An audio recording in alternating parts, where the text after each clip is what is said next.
Hello friends, welcome to my channel. ऐसे ही कहानी सबसे पहले सुनने के लिए पीके नॉवल स्टोरी चैनल को सब्सक्राइब करना ना भूले। एपिसोड 89। तुम, रामा गोस्वामी ने गुस्से से कहा। हाँ मैं अब सुनिए गोस्वामी जी, आगे से मेरा पति आपकी जबान पर गलती से भी नहीं चढ़ना चाहिए, इस बार पहली मुलाकात के लिए छोड़ रही। आगे आप मुझे जानते हैं। कार्तिका की नजरों ने सीधा रामा गोस्वामी के दिल पर वार किया। उनकी धड़कनें एक अनजाने डर से तेज हो पड़ी थी। कार्तिका के पास कुछ तो ऐसा था जो उनके लिए खतरा था। 2 मिनट की शांति के बाद कार्तिका पर्सनमीटर सेट रखते हुए बोली, फिलहाल इसे किनारे करते हैं। गोस्वामी जी कंपनी बचाना चाहते हैं तो 1 घंटे के अंदर अंदर कॉम्पेंसेशन मनी। जानने के लिए उसने रेयान की तरफ देखा। रेयान पन्ने पलटते हुए बोला, ऑल्टोटा 15 करोड़ का नुकसान रेयर ग्रुप्स को इन 5 दिनों में हुआ है। बाकी आपकी मर्जी, और आपको भरी कोर्ट में हराने में भी हमें कोई परेशानी या दिक्कत कुछ नहीं होगी। 1 घंटा है आपके पास चेयरमैन सर, आप भी ध्यान रहे। सीक्रेट्स तो आपके भी होंगे। कार्तिका के इन आखिरी शब्द पर कॉन्फ्रेंस कॉल खत्म की गई। कॉल खत्म होते ही रामा गोस्वामी ने टेबल पर रखा पानी का ग्लास एक सांस में गटक लिया। स्टार स्काई कंपनी के चेयरमैन ने गुस्से में टेबल पर रखा सारा सामान जमीन पर फेंक दिया। गोस्वामी, मेरे 50 लाख बेकार नहीं जाने चाहिए, वरना मैं भी नहीं जानता मैं क्या करूंगा। रामा खुद हैरान थे। उन्हें लगा नहीं था ये वही दिल्ली कॉलेज वाले कार्तिका और रेयान होंगे। अभी सबकी नजरें उन पर थी। अपना फोन निकालकर उन्होंने कुछ किया, जिससे चेयरमैन के फोन में नोटिफिकेशन आई। ये रहे तुम्हारे 50 लाख और 10 लाख अलग से, इसलिए कि किसी को यहाँ जो हुआ उसके बारे में पता नहीं चलना चाहिए। अपनी बात खत्म करने के साथ रामा ने अपना कोट और ब्रीफकेस लेकर कमरे से बाहर निकल गए। उनके पीछे पीछे उनके दोनों असिस्टेंट भी चले आए। सर, वो दोनों कौन थे? आपने बिना कुछ कहे सीधा केस छोड़ दिया। अपने पूरे करियर में ये पहली बार है जब आपने ये किया है। चलते हुए एक लड़के ने उनके हाथ से ब्रीफकेस लेते हुए पूछा। आपके स्टूडेंट्स हैं? शायद उनकी बातों से लग रहा था। दूसरे लड़के पूछने की कोशिश की। आखिर उन्हें भी जानना था कि उनके ROLMODE जिनके सामने ऊंची आवाज में बोलने की किसी की हिम्मत नहीं होती थी, उनके साथ किसी ने इतनी बदतमीजी से बात करने की हिम्मत की। वो कार्तिका मिश्रा हैं। हमारी यूनिवर्सिटी की वॉल पर उनकी तस्वीर है। और रेयान सूर्यवंशी की भी। LLB में पहली बार किसी के इतने ज्यादा मार्क्स आए थे। सिर्फ एक नंबर का डिफरेंस था। क्या ये वही है सर? लड़के ने पूछा। हाँ वो दोनों वही है। रामा ने खुद को शांत दिखाते हुए कहा। सर, क्या हमें उन्हें अपनी फर्म में नहीं बुलाना चाहिए? वो काफी काबिल हैं। अजलॉ फर्म तो वैसे भी बर्बाद ही होने वाली है। इस बात पर रामा अपना गुस्सा छिपा ना सके। वह गुस्से से बोले, निहायती बदतमीज और गंदे बच्चे काफी लोगों को पढ़ाया है मैंने, लेकिन पूरी लाइफ में इतने आतंकवादी बच्चे मैंने कहीं देखे। उन दोनों से जितना दूर रहो उतना ही अच्छा है।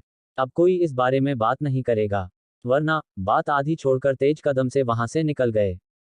वहीं अजलॉ फर्म में संयम गुस्से से फाइल टेबल पर पटकते हुए बोला, ये क्या बदतमीजी थी? सब खराब कर दिया तुम दोनों ने। बड़ी मुश्किल से एक केस आया था, वो भी। और तुम कार्तिका, तुम खुद को क्या समझती हो? वो रामा गोस्वामी थे, दिल्ली के सबसे बड़े और जाने माने लॉयर। अब पता क्या होगा। सर, कुछ भी करा दो लेकिन उसके सामने झुकना ये ना हो पाएगा, कहकर रेयान वहां से चला गया। संयम ने कार्तिका की तरफ देखा। कार्तिका अपना लैपटॉप उठाते हुए बोली, मेरे पास दूसरा केस आया है, तब तक मैं उसे देख लेती हूँ, कहकर वो भी वहां से चली गई। संयम हैरान के साथ साथ परेशान भी हुआ। उन दोनों को कोई मतलब ही नहीं था इस बात से कि संयम कितनी बड़ी मुसीबत में है। संयम, तेरी गलती है। तुझे इन दोनों को एक्सेप्ट करने से पहले इनके चरित्र के बारे में पता कर लेना चाहिए था। खुद को कोसता संयम मीटिंग रूम से निकलकर अपने कैबिन में चला गया। कार्तिका वॉशरूम में चेहरे पर पानी डाल रही थी। अस्मित के नाम पर उसे वह सब याद आने लगा था जो सुबह उन दोनों के बीच बातें हुई थी। वह डिस्टर्ब हो चुकी थी। एक साथ 1000 चीजें दिमाग में घूम रही थी। कहीं अस्मित था तो कहीं उसे छोड़ने का डर, लेकिन अब अस्मित के सामने कमजोर बनना ये कार्तिका नहीं करने वाली थी। अस्मित, होप सो हमारे बीच चीजें ज्यादा ना बिगड़े, और कार्तिका तू भी अपने गुस्से पर कंट्रोल रखना। वो नाराज है, पसंद नहीं करता तुझे, ये बात तुझे समझनी चाहिए। और आगे से उससे चिपकने की कोई जरूरत नहीं है। शीशे में देखते हुए कार्तिका ने खुद से कहा। सही कहा, दूसरों के बॉयफ्रेंड से चिपकने वाली लड़कियों को कोई पसंद नहीं करता। अचानक किसी की आवाज आई। कार्तिका ने मिरर में देखा तो वहां एक लड़की खड़ी थी, जिसके साथ 2 लड़कियां और एक हट्टा कट्टा लड़का खड़ा था। वो पीछे मुड़ी। साफ तौर पर कार्तिका उन चारों को नहीं जानती थी, हालांकि ये उसके दुश्मन हो सकते थे। कार्तिका एक कदम आगे बढ़ी कि अचानक उसके सर में तेज दर्द उठा। दर्द इतना तेज था कि कार्तिका अपने घुटनों पर आ गई। शशश, अपना सर पकड़ते हुए वह चिल्लाई। उसकी आंखों के सामने दिख रहा वॉशरूम का सफेद फर्श धीरे धीरे लाल चमचमाते कापट में बदल गया। कार्तिका ने उठने की कोशिश की तो उसे दिखा एक काफी बड़ा विलेज जिसके सामने कार्तिका एक छोटे खरगोश जितनी लग रही थी। जल्द ही उसे एहसास हुआ कि वह काफी भारी हो चुकी है। खुद को ऊपर से नीचे तक देखने पर उसे दिखा ब्लड रेड रंग का चमचमाता बड़े बड़े घेर वाला लहंगा। लहंगे में सोने की कढ़ाई और असली मोतियों का काम किया गया था। Round neck full sleeves blouse, गले में भारी पुस्तैनी एमरल्ड नेकलेस सेट, सर पर लाल दुपट्टा। परेशानी और कंफ्यूजन में चारों तरफ नजरें घुमाते हुए उसकी नजर काफी खूबसूरती से सजी दीवारों पर पड़ी। एक खूबसूरत प्यारा चेहरा, नाक हल्की सी लाल हो चुकी थी। शायद अहाना इससे पहले रोई थी। उस लिबाज में कार्तिका बिल्कुल नई दुल्हन की तरह काफी खूबसूरत लग रही थी। कार्तिका खुद को इस तरह देखकर कुछ परेशान हो गई। ये मैं कैसे? कार्तिका, तेरी शादी हो चुकी है। तेरा पति अस्मित राठौर है फिर ये? कार्तिका ने आंखें बंद कर एक लंबी सांस खींचकर खुद को शांत किया। नारायणी बेटे, आप यहाँ क्या कर रहे हैं? अचानक आई इस आवाज से कार्तिका चौंक कर तुरंत पीछे पलटी। एक काफी खूबसूरत नीले रंग की साड़ी के साथ कुछ हल्के से सोने के गहने पहने एक खूबसूरत औरत कार्तिका से कुछ दूरी पर खड़ी थी। उनकी मुस्कुराहट देखकर कार्तिका का परेशान दिल पूरी तरह से शांत हो गया। माँ, कांपते होठों से बड़बड़ाते हुए वह उनकी तरफ बढ़ी ही थी कि अचानक उसके सर में फिर से तेज दर्द हुआ। नजरों के सामने फिर से वही वॉशरूम था। अचानक एक लड़की ने उसके बाल पकड़ उसका चेहरा पानी के नीचे लगा दिया। बदतमीज औरत, तेरा पति मर गया है तो यहाँ दूसरों के बॉयफ्रेंड छीनने वापस चली आई। कार्तिका ने जैसे ही उसका हाथ पकड़ा उसका सर फिर से तेज दर्द से कांप उठा। फिर से कार्तिका जमीन पर घुटनों के बल बैठ चुकी थी। उसे खुद को संभालने में काफी ज्यादा दिक्कत हो रही थी। अचानक एक भीनी सी खुशबू उसके नाक में जाने लगी जिससे कार्तिका की आंखों के सामने का ब्लर विजन क्लियर होने लगा। जाते जाते उसके कानों में उस लड़के की आवाज पड़ी जो कह रहा था, यहाँ कैमरा नहीं है, बाहर का कैमरा जब तक मैं ना कहूं नहीं खुलेगा। चारों ने जमीन पर गिरी कार्तिका की तरफ देखा। दूसरी लड़की ने उसके बाल पकड़ उसे उठाया। सर में हो रहे तेज दर्द की वजह से अहाना को समझने में देर नहीं लगी, वो कार्तिका के शरीर में आकर चुकी है। उसने भी वो लफ्ज सुन लिए थे।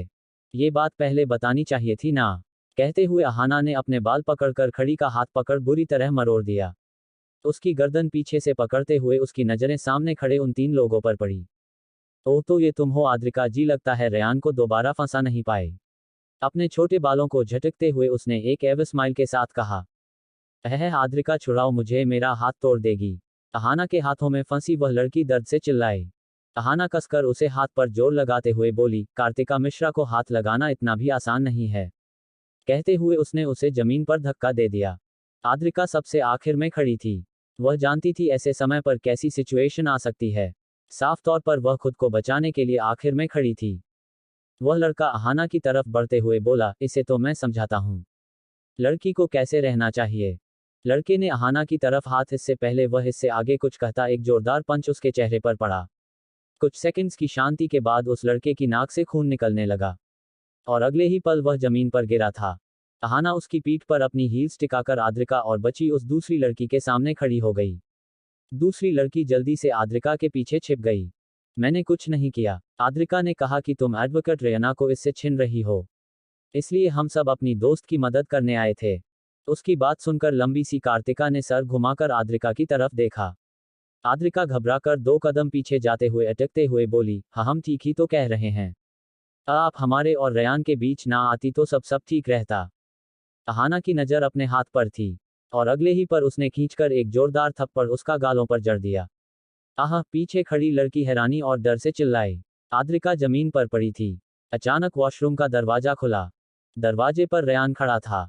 अहाना ने उस लड़की को घूरा तो वह चुपचाप सर झुकाकर वॉशरूम से बाहर भाग गई।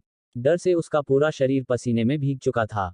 अहाना बिना किसी शर्म के आद्रिका के सामने अपने पंजों पर बैठकर उसका चेहरा रेयान की तरफ करते हुए बोली, उसकी तरफ नजर भी मत डालना, समझी। आद्रिका का चेहरा दूर झटक कर कार्तिका सीधे वहां से अपने कैबिन की तरफ चली गई। आद्रिका रेयान को देख रही थी। वह काफी मासूम लग रही थी। रेयान उसके पास जाने को हुए कि अचानक रुक गया। वह उल्टे पैर भागकर वहां से चला गया। उसके जाते ही आद्रिका के चेहरे पर दिख रहे मासूम भाव तुरंत गुस्से में बदल गए। वहीं दूसरी तरफ कार्तिका खुद को संभालने की कोशिश में थी। उसे अहाना की इन कुछ पलों की यादें एक शॉर्ट फिल्म की तरह क्लिक हुई, जिसकी वजह से अभी इतना कुछ हो रहा था। अहाना बेवकूफ लड़की, पैसे नहीं थे तो मुझे बता देती, शादी करने की क्या जरूरत थी। कार्तिका गुस्से से बड़बड़ाए। बेटा आप ठीक तो हैं? अगर आप ये सब नहीं करना चाहती तो हमें बता दीजिए। अब भी वक्त है। उन्होंने कार्तिका का चेहरा अपनी तरफ करते हुए पूछा।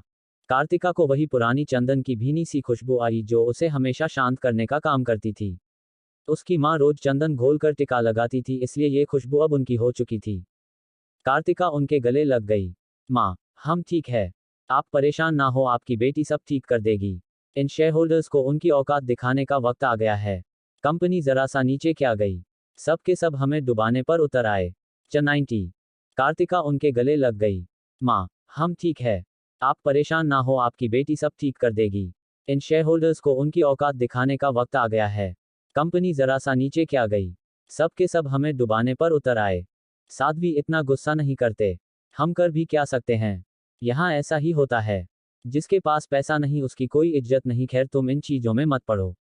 लड़का अच्छा है, राजशाही घराना है, आप खुश रहेंगी वहाँ, और चाहिए ही क्या हमें। संस्कृति अब आएंगी या बेटी को वहीं से भगाने का सोच लिया आपने? एक रौबदार आवाज ने थोड़ी तेजी के साथ पूछा। कार्तिका ने दरवाजे की तरफ देखा। सफेद सिंपल कुर्ते के साथ कंधे पर नीला दुपट्टा लटकाए एक मिडिल एजेड मैन अंदर आ रहे थे। ये कार्तिका के अडॉप्टर प्रेजेंस आदित्य भारद्वाज और उनकी बीवी संस्कृति भारद्वाज थे। कार्तिका के लिए जब उसका सबसे बुरा वक्त आया तब उसे इन लोगों ने अडॉप्ट किया था। तब जब तेजाब की वजह से कार्तिका का चेहरा काफी बुरी तरह जल चुका था। मुंबई के किसी HOSPITA में पड़ी कार्तिका, वह दर्द, वह भयानक चेहरा, वह हादसा, वह इतनी ज्यादा ट्रॉमेटाइज हो चुकी थी कि कार्तिका खुद को भूल चुकी थी। अपना नाम, अपना शहर, अपने पापा, अपने लोग, कुछ भी याद नहीं था उसे। ऐसे में पता नहीं कैसे उस पर आदित्य भारद्वाज की नजर पड़ गई, जिनकी इकलौती बेटी की लाश उसी HOSPITA में थी। कार्तिका की हालत काफी ज्यादा बुरी थी। सांस लेने के लिए भी उसके चेहरे से पाइप जोड़ा गया था। उसकी हालत इतनी भयानक थी कि डॉक्टर्स भी उसे ऑपरेट करने से डर रहे थे। वह काफी डरावनी लग थी। कार्तिका खुद अपने उस चेहरे को देखने से डरने लगी थी। वह लगभग पागल हो चुकी थी। उस वक्त आदित्य भारद्वाज ने एक फैसला किया जिसने कार्तिका को उनकी बेटी साध्वी की पहचान दी। कार्तिका कुछ कहने की हालत में थी ही नहीं। जब पहली बार कार्तिका ने साध्वी का चेहरा देखा तब जाकर उसे अपनी पहचान के साथ कुछ चीजें याद आई, क्योंकि साध्वी दिखने में बिल्कुल उसकी तरह थी। अपना पुराना खूबसूरत, गुलाब की पंखुड़ियों सा कोमल चेहरा देखकर उसकी आंखें भर चुकी थी, लेकिन वह इतनी इंजर्ड थी कि रो भी नहीं सकती थी। लगभग 2 महीने की कोशिशों के बाद उसकी सर्जरी पूरी तरह कंप्लीट हुई थी, जिसके बाद उसे रिकवर होने में 5 महीने लगे। उस वक्त में संस्कृति जी और आदित्य ने उसकी काफी मदद की। इस वक्त में उसे उन सब चीजों का एहसास हुआ जो उसने अस्मित के साथ की। अस्मित की मौत उसके लिए काफी बड़ा धक्का थी, जिसे सहना बिल्कुल नामुमकिन सा हो चुका था। उसने कई बार खुद को मारने की कोशिश की। तब उसके पापा ने उसे समझाया कि उसे अभी काफी कुछ अचीव करना है, खुद के लिए ना सही लेकिन भारद्वाज परिवार को सपोर्ट की जरूरत थी। कार्तिका उनकी बातें अच्छे से समझ रही थी। उसे बचाने के लिए वह अपना इस्तेमाल कर रहे थे, लेकिन ये बात सही भी थी। भारद्वाज परिवार का ज्वेलरी यानी सोने और डायमंड्स का बिजनेस था, जिसमें पैसा था और रिस्क भी, कस्टमर के गलत एलिगेशन, सही डायमंड्स का ना मिलना, ऐसी कई परेशानियां थी। तब कार्तिका ने भारद्वाज परिवार के एहसान को चुकाने और अपने साथ हुए हादसे का पता लगाने का फैसला किया। अचानक उसका यहाँ इतने भयानक शरीर में पहुंचना काफी बुरा था। कार्तिका जब ठीक होने लगी तो उसका ध्यान बटाने के लिए आदित्य भारद्वाज ने उसे अपना बिजनेस संभालने के लिए अरब कंट्रीज भेज दिया। जब असली अहाना राठौर परिवार में सब कुछ समझ रही थी, उस वक्त कार्तिका उसके हिस्से का दर्द खुद सह रही थी। और जब तक अस्मित दोबारा वापस आया तब तक कार्तिका खुद को संभाल चुकी थी। अरब कंट्रीज में गोल्ड का मार्केट एरिया काफी बड़ा था। 3 साल पहले अपने मिशन के दौरान एक गलती की वजह से वह पहले ही दुबई में अपना बिजनेस बना चुकी थी, जिसमें अब जाकर उन्हें ध्यान दिया। फिर अचानक एक दिन उसके सर में तेज दर्द हुआ और वह उस जगह उस आदमी के सामने पहुंची जिसके जीने की उम्मीद वह पूरी तरह से खो चुकी थी। वो दिन कार्तिका के डिप्रेशन का आखिरी दिन था। सिर्फ अस्मित के लिए वह उठी थी। पहले शादी वाले दिन जब उसे अपने एक्सीडेंट के वक्त अस्मित दिखा था तब यकीन न करने की वजह से उसने इस चीज को छोड़ दिया, लेकिन दोबारा उसे जिंदा देखकर वह जीना चाहती थी।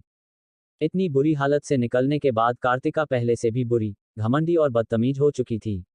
उस भयानक चेहरे ने कार्तिका को पूरी तरह से बदल दिया था। अहाना के लिए वह नोट छोड़ने के बाद उसने सब चीजों के बारे में पता किया और अब उसे ये पता चला। अस्मित को देखने के बाद कार्तिका के अंदर उससे मिलने की, उस लड़के को देखने के लिए कार्तिका के शरीर का हर एक हिस्सा तड़प रहा था। अस्मित के पास जाने की खुशी में कार्तिका खुद को ट्रेनिंग देना नहीं भूली। छोटी सी उम्र में अपने पापा की वजह से उसे हमेशा से लड़ाई पसंद थी। इसलिए अनुराग अपनी बेटी को देहरादून के सीक्रेट्स प्लेस पर ले गए, जिसके बारे में कभी उनके खुद के पिता ने उन्हें बताया था। वह एक आश्रम था जहां बच्चों को विद्या और कलाओं के बारे में बताया जाता था। पुरानी संस्कृति से जुड़ा एक खूबसूरत आश्रम जहां शिष्य को उनके कर्मों के हिसाब से नापा जाता था। 12 साल की छोटी सी उम्र में कार्तिका ने वहां जाने का फैसला किया। कार्तिका के लिए वह जगह बिल्कुल नई थी। वहां उसने खुद को शांत रखने के तरीके और वह सब कुछ सीखा जो उसे सिखाया गया। काफी चीजों का अंदाजा कार्तिका को पहले से था, इसलिए जल्द ही उसे आश्रम के सबसे रूथलेस गुरु मिल गए, जो उसके लिए काफी बुरा साबित हुआ। कुछ कलाओं को सीखने के लिए कार्तिका को रात रात भर आश्रम से बाहर रहना पड़ता था। कई बार वह जंगली दवाओं को ढूंढने की वजह से जंगल में भटक चुकी थी। छोटी सी कार्तिका रोई वापस घर जाने की जिद खुद से करती, लेकिन फिर जैसे ही वापस आश्रम लौटती सब कुछ भूलकर खुद पर ध्यान देने लगती। आत्मरक्षा के नए नए तरीके सीखना कार्तिका को पसंद था, जो वह दूसरों को देखकर सीखने की कोशिश करती थी। लेकिन उसके गुरु उसे भारतीय वेदों में निहित 14 विद्या और 64 कलाओं को सिखाना चाहे थे। कार्तिका ने इसके लिए उन्हें हाँ तो कर दी, लेकिन इस शर्त पर कि वह उसे आत्मरक्षा के वो तरीके, वो सीमाएं सिखाएंगे जो उन्हें आते हैं, जिनके अभ्यास वह अक्सर एकांत में करते थे। कार्तिका की शर्त के बाद उसके गुरु मान तो गए, लेकिन उन्होंने उसे एक भेंट दी जो जिंदगी भर उसके साथ रहने वाली थी। वो एक छोटा लड़का था। 13 की उम्र में कार्तिका को 11 साल के बच्चे को संभालना था, जो ना समझदार था ना ही आश्रम में रहने वाले गुरुओं की तरह शांत। पूरे 6 साल बाद कार्तिका वापस अपने पापा के पास उनसे मिलने आई। उसके साथ वह छोटा लड़का भी था। अनुराग की छोटी सी बेटी पूरी तरह से बदल चुकी थी। उससे भी चौंकने वाली बात थी वह बच्चा। कार्तिका ने अपने पापा की इतना बताया कि आज से वह उसका भाई है, जिसे अनुराग जी ने अडॉप्ट किया है। अपने गुरु से लगी शर्त बताने पर पता नहीं उसके पापा कैसा रिएक्शन देते। अनुराग के पास अच्छी नौकरी थी, वह उन दोनों का खर्चा उठा सकते थे, इसलिए उन्होंने इसे स्वीकार कर लिया। जिसके बाद उन्होंने अपनी बेटी की पढ़ाई और बाकी चीजों के कुछ फेक डॉक्यूमेंट्स बनाए, जिससे उसे आगे पढ़ने का मौका मिल सके। कार्तिका को उन चीजों को सीखने में ज्यादा मुश्किल नहीं हुई और आगे की पढ़ाई के लिए वह दिल्ली चली गई। ज्यादा रिश्तेदार ना होने की वजह से उन्हें अब तक तो कोई दिक्कत नहीं हुई, और शायद अब इस चीज से किसी को फर्क भी नहीं पड़ने वाला था। अस्मित की मौत के बाद कार्तिका ने अहाना के नाम से RWA ज्वाइन की, जहां उसकी आइडेंटिटी से किसी को कोई मतलब नहीं था। इस तरह उसके बाकी के 3 साल बीते, जहां गलती से उससे एक मिशन के दौरान एक इंसान की जान चली गई। उसके पास मिली चीजों से कार्तिका को समझने में देर नहीं लगी कि वो इंसान एक किलर है। कार्तिका जिसे मारने आई थी वह आदमी उसे बचाने आया था। उसके बैग में मिले डॉक्यूमेंट्स से कार्तिका को पता चला कि वह आदमी भागने की तैयारी में है। एक ब्रिलियंट माइंड वाली कार्तिका को 2 मिनट नहीं लगे अपनी कामयाबी की कहानी लिखने में। उसके पास मिले डॉक्यूमेंट्स में कुछ सोने के भारी भारी बिस्कट्स और बैंक बैलेंस भी अच्छा खासा था। कार्तिका अपना मिशन पूरा कर वहां से दुबई चली गई, जहां उसने अकेले सब कुछ प्लान कर लिया था। लेकिन एक शख्स तो चाहिए ही था, जिस पर कार्तिका आंख बंद करके भरोसा कर सके। अपने भाई अपूर्व को अपने पास बुलाकर उसने उसे जरूरत की चीजें बताई। अपूर्व बचकाना था लेकिन शार्प माइंडेड था। उसे इन्वेस्टमेंट, बिजनेस, इन चीजों की काफी नॉलेज थी। इसे अच्छी किस्मत कहना बुरा होगा। उसकी जैसी लाइफ किसी और को मिलती तो वह उसी दिन खुद को मार देता, जब अपने खूबसूरत चेहरे की जगह वह डरावना, घिनौना चेहरा देखता। वह सिचुएशन कार्तिका के लिए हमेशा उसकी जिंदगी का वर्स्ट एक्सपीरियंस बनकर उसके साथ चलेगा।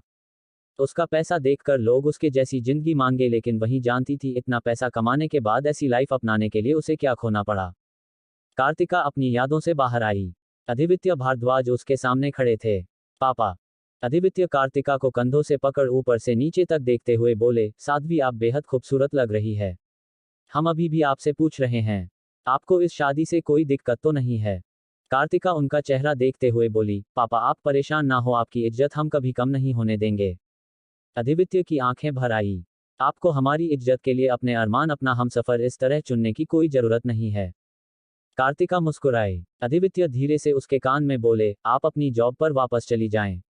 आपके अहाना होने के बारे में किसी को कानो कान खबर तक नहीं है। कार्तिका ने आंखों से हैरानी का इशारा किया।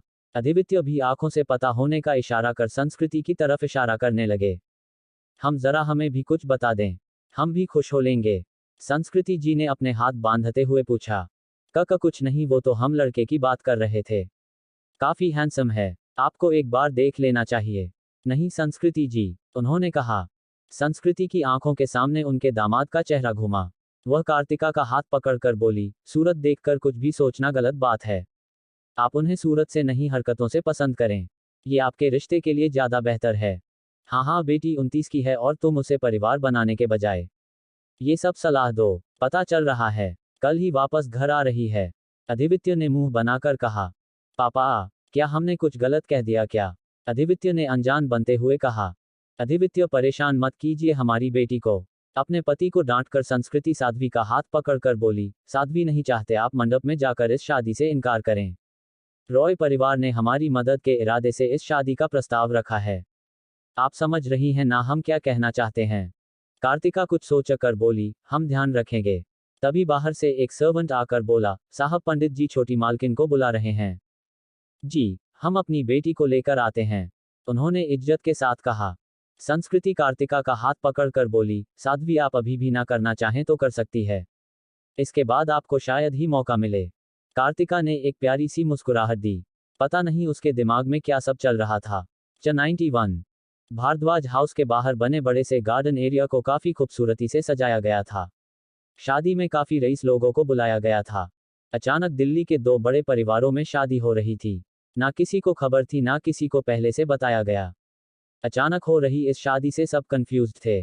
उड़ती खबर थी कि भारद्वाज ने काफी बड़ा पैसों का नुकसान किया है। तो दोस्ती के नाते रॉय फैमिली यह शादी कर रही थी, जिसके पीछे उनका काफी बड़ा लेन देन होने वाला था। सभी आपस में इसी बारे में बातें कर रहे थे। हर किसी की जबान पर यही सब चल रहा था। बड़े परिवारों के फिक्शन होते ही कनेक्शन बढ़ाने के लिए हैं। वहां रईस, अमीर परिवारों के लड़के लड़कियां आई थी। क्या पता किसी को कोई पसंद आ जाए। हर किसी का यही मकसद था, खुद से अमीर परिवार के साथ संबंध बनाकर अपना बिजनेस को फायदा देना। सजावट के साथ सिक्योरिटी का भी बहुत ज्यादा ध्यान दिया जा रहा था। वहां लगे एक टेबल पर बैठी औरत मुंह बनाकर बोली, ये इतना ओवर एक्ट क्यों कर रहे हैं? रॉय परिवार इतना भी अमीर नहीं है।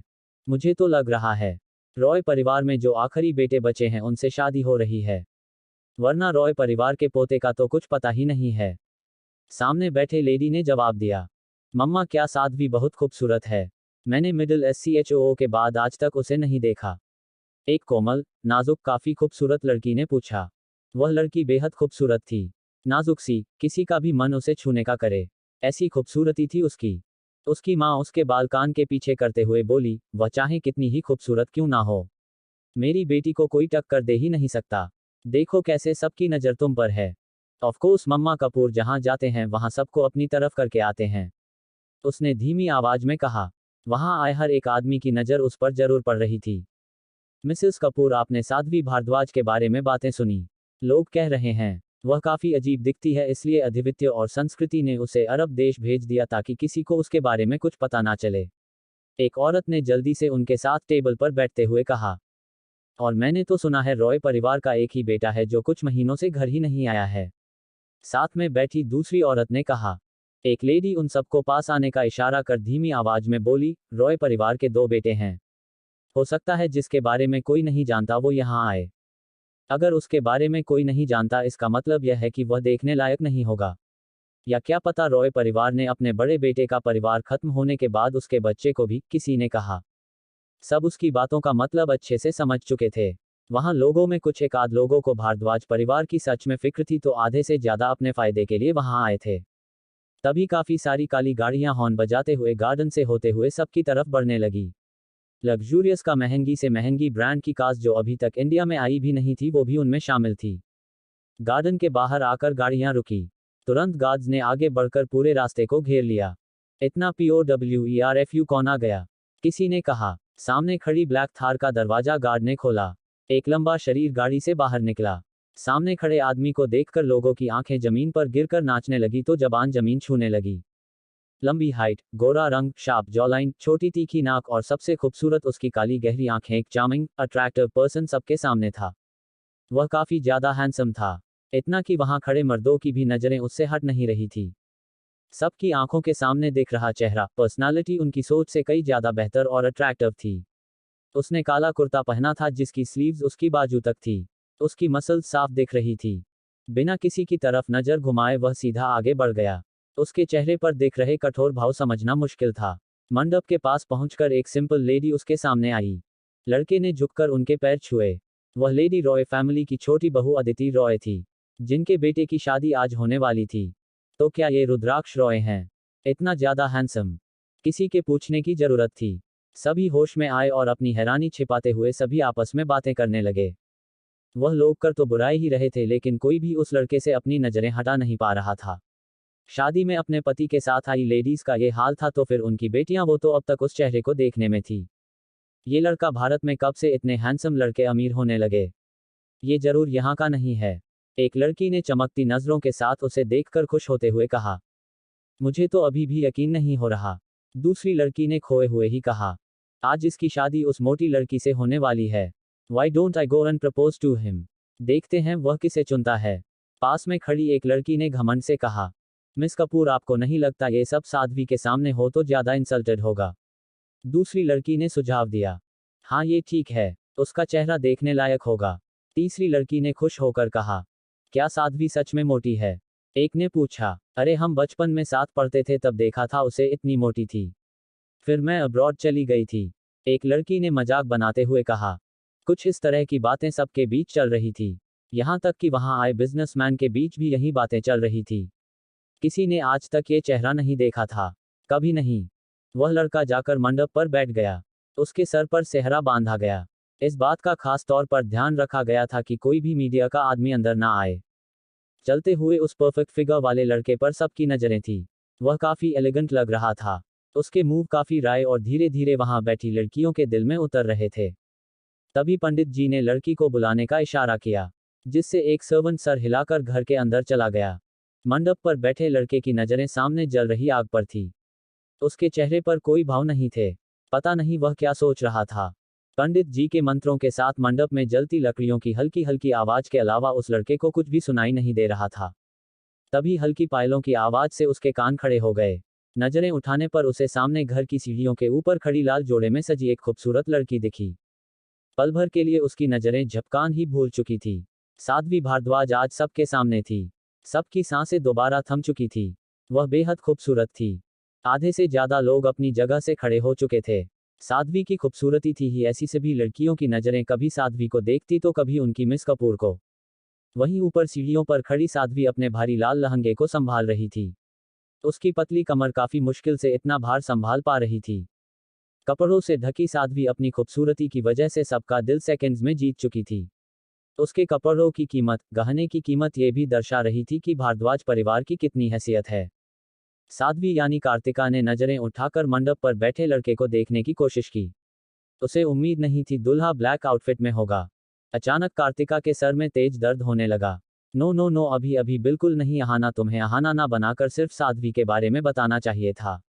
अभी भी उसे सब कुछ नहीं पता है। हो सकता है अगर वह खुश रहे तो उसे मेरी बुरी यादें पता ना चलें। खुद में बड़बड़ाते हुए साध्वी की पकड़ अपने लहंगे पर कस गई। उसका सरदर्द बढ़ता ही जा रहा था। ये तब होता था जब वह दोनों आपस में बदलने वाले हों। वहीं अपनी बेटी के लड़खड़ाते कदम देखकर अधिवित्य और संस्कृति ने उसे दोनों तरफ से सहारा दिया। बेटे साध्वी, आप ठीक हैं? अभी भी वक्त है, भाग चलें, संस्कृति ने धीरे से कहा। न नहीं माँ, सब ठीक होगा, उसने किसी तरह कहा। अधिवित्य अपनी बेटी को सहारा देकर मंडप तक लाए। सबकी नजरें उन पर ही थी। साध्वी भारद्वाज अपनी माँ की तरह बेहद खूबसूरत थी। देखते ही देखते सबकी नजरों में वह दो लोग आए जिनकी आज शादी होने वाली थी। वह दोनों साथ में मंडप पर बैठे थे। साध्वी की मुट्ठियों में उसका लहंगा फंसा हुआ था। उसकी पकड़ इतनी कसी हुई थी कि लहंगे में लगे जरी के टुकड़े उसकी हथेली पर चुभने लगे थे। कार्तिका, अभी नहीं, अभी तूने बहुत कुछ करना है। बस एक बार, बस एक बार, दांत पीसते हुए उसने मन ही मन खुद से कहा। वह कुछ बड़ा करने वाली थी, लेकिन कैसे? अगर आहाना वापस आ जाएगी तो वह जरूर कुछ गलत कर देगी। लाख कोशिशों के बाद भी आखिरकार कार्तिका की आंखें बंद हो ही गई और एक जूम के साथ वह होश में आई। आंखें खोलते ही कार्तिका उस सिचुएशन में थी जिसके बारे में वह फिलहाल सोच भी नहीं सकती थी। एक लग्जूरियस रूम। वह इतना बड़ा था कि कार्तिका को समझने में कुछ वक्त लगा कि वह रूम में है या किसी होटल के हॉल में। जल्दी ही कार्तिका की आंखों ने वह देखा जिसे वह अपनी इस जिंदगी में कभी सोच भी नहीं सकती थी। भूत की तरह उसके उठते ही उसके ऊपर कोई आ गया। कार्तिका ने अपने हाथों के सहारे खुद को बिस्तर पर गिरने से रोका। सर उठाने पर तुरंत उसके होठों पर किसी के ठंडे होठों ने कब्जा कर लिया। 1 सेकंड, 2 सेकंड, अचानक कार्तिका के माथे की नसें कस गई।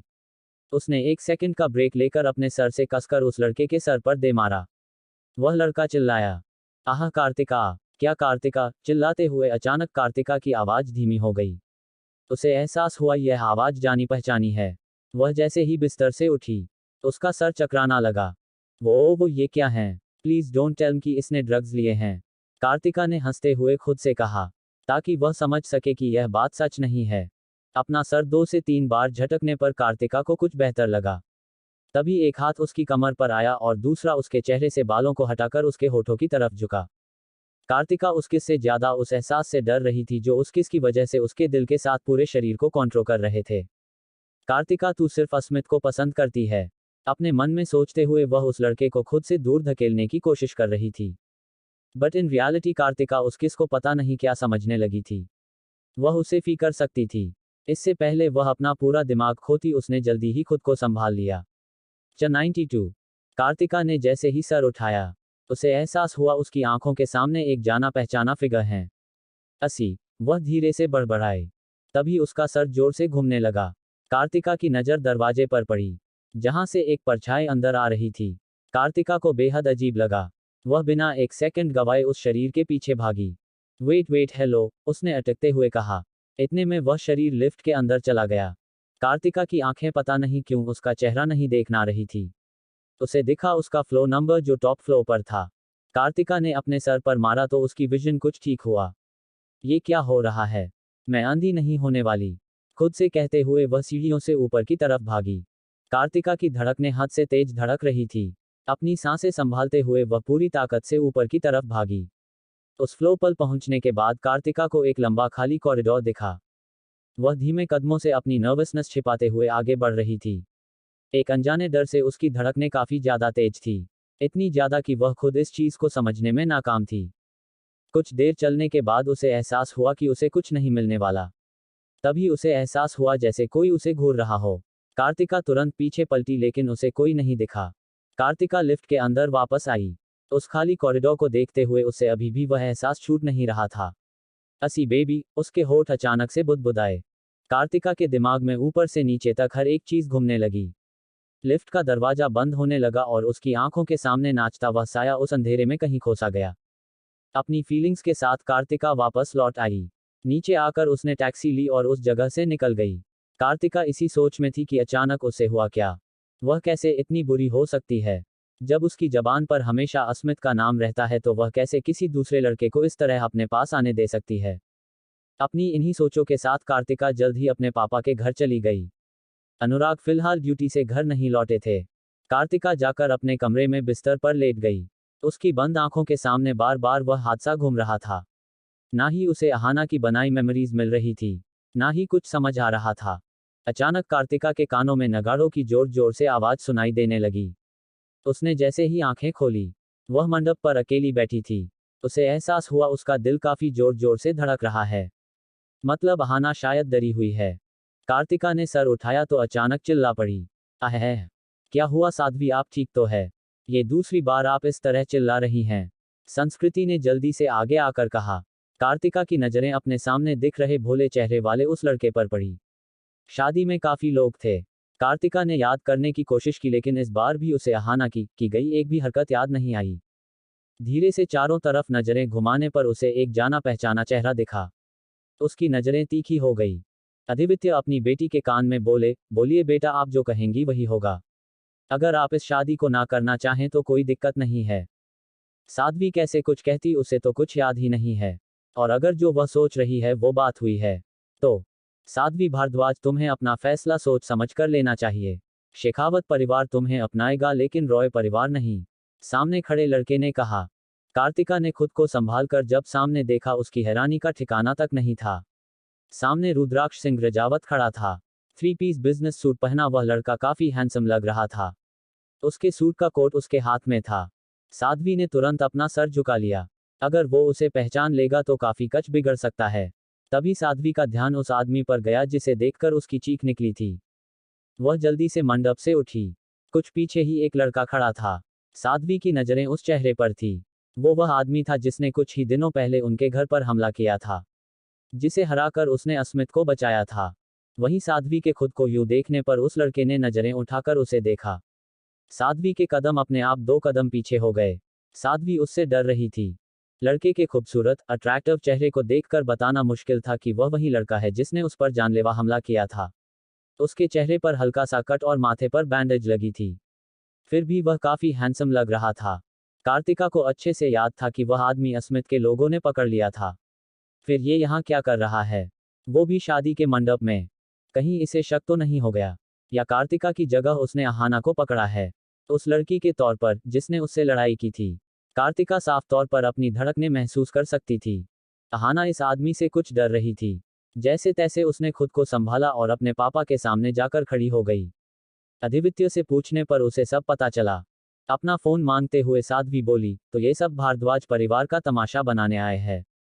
संस्कृति साध्वी के हाथ में फोन रखते हुए बोली, बेटे आप क्या कह रही है? ये तो गलतफहमी थी। पहले रुद्र ने शादी से मना कर दिया तो कबीर से आपकी शादी तय हुई है। इसमें किसी की कोई गलती नहीं है। कार्तिका ने अपने सर पर रखा दुपट्टा खींचकर जमीन पर फेंक दिया। साध्वी के छोटे बाल उसके गुस्से से लाल चेहरे पर आए। सबकी नजरें साध्वी पर थी। सब जानना चाहते थे आज यहाँ परिवारों की दोस्त रहती है या टूटती है, या फिर भारद्वाज परिवार सड़क पर आता है। गले में पहने गहने निकालते हुए वह गुस्से से बोली, गलतफहमी में किसी का गला कटकर गिल्ड में अपनी जान देना कोई अच्छा काम नहीं होता। बुरा काम बुरा ही होता है, और इस रुद्र रॉय को इसकी औकात तो मैं दिखाती हूँ। कार्तिका ने एक नजर मंडप के पिलर से टिककर खड़े करीब को देखा। उसे देखकर बिल्कुल भी नहीं लग रहा था जैसे वह यहाँ अपनी शादी में आया है। बिल्कुल relax, no expression. Sadhvi Rudra की तरफ बढ़ी तो अधिवित्य उसका हाथ पकड़ रोकते हुए बोले, साध्वी बेटे हमारी दोस्ती का मान रखना। साध्वी ने उन्हें देखकर हाँ में सर हिलाया और उनका हाथ थपथपाकर रुद्र के सामने जाकर खड़ी हो गई। अधिवित्य ने अपनी बेटी को रॉ में देखा था। वह जानते थे उनकी बेटी जैसी प्यारी भोली साध्वी कार्तिका सिर्फ उन दोनों के लिए है। बाहर तो साध्वी एक अलग ही जीवनी के साथ रहती है। किसी की मजाल नहीं है जो उनकी बेटी को छू सके। उन्होंने पहले उसे इन सब चीजों से उसके गुस्से की वजह से ही दूर रखा था। वहीं साध्वी को देखकर रुद्र को लगा जैसे उसने उसे कहीं तो देखा है। साध्वी ने एक आईब्राव उठाकर उसे देखा। तभी एक औरत उसके सामने आकर बोली, साध्वी, रुद्र की तरफ से हम माफी मांगते हैं। इकलौता है ना इसलिए बदतमीज है। बहू आप कैसे हमारे पोते को बदतमीज कह रही हैं? गलती इस लड़की की है। उनके परिवार को हमारी याद तब आई जब ये पूरी तरह से बर्बाद होने वाले हैं। जब भारद्वाज परिवार अच्छे खासे रौब पर था तब इन्हें हमारी याद नहीं आई। एक कड़क आवाज ने साध्वी के कान खड़े कर दिए। उसके चेहरे पर दिख रहे नॉम एक्सप्रेशन डार्क हो गए। साध्वी ने नजरें घुमाकर देखा तो पास ही एक कुर्सी पर एक बूढ़ी औरत बैठी थी। उनके चेहरे पर घमंड कूट कूट कर भरा था। साध्वी के होठों पर एक तीखी मुस्कुराहट आ गई। तो ये बदतमीज लड़का आपकी बदौलत है। उसकी टोन सुनकर वहां मजे लेने आए सब लोग शौक के मारे अपनी जगह से खड़े हो गए। रुद्र गुस्से से साध्वी की तरफ बढ़ते हुए बोला, तुम्हारी इतनी हिम्मत अभी के अभी माफी मांगो। हमारी दादी से पापा आप अब भी इस लड़की की तरफ हैं। ये कैसे बदतमीजी से दादी से बात कर रही है? रॉय फैमिली के छोटे बेटे विवेक रॉय वहीं बैठे थे। उन्होंने सब कुछ अपनी आंखों से देखा था। अपने बेटे की हरकत पर वह शर्मिंदा थे।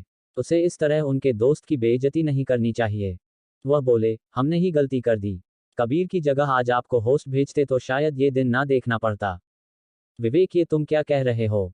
हमारे पोते की तुलना तुम इस मनहूस लड़के से कर रहे हो।